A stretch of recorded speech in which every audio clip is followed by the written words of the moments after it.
నమస్కారం A1 news ఏపీకి స్వాగతం.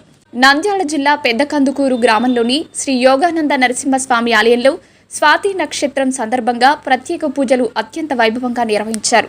తెల్లవారుజాము నుండే పెద్ద సంఖ్యలో భక్తులు ఆలయానికి చేరుకుని స్వామివారిని దర్శించుకుని ప్రత్యేక అభిషేకాల్లో పాల్గొన్నారు. స్వామివారి విశేష పుష్పాలంకరణ చేసి వేద మంత్రోచ్చరణల మధ్య ప్రత్యేక పూజలు నిర్వహించారు. మధ్యాహ్నం ఆలయ ప్రాంగణంలో అన్నప్రసాద వితరణ జరగ్గా భక్తులు భక్తి శ్రద్ధలతో ప్రసారాన్ని స్వీకరించారు. అలాగే పుల్లయ్య గారి ఆధ్వర్యంలో శ్రీరామదండు భజన సంఘం నిర్వహించిన భజనలు ఆలయ ప్రాంగణాన్ని ఆధ్యాత్మిక వాతావరణంతో మారుమోగించాయి.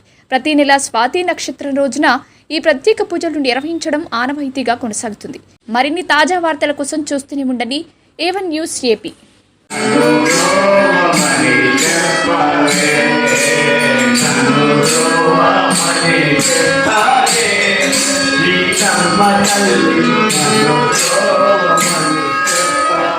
Come on,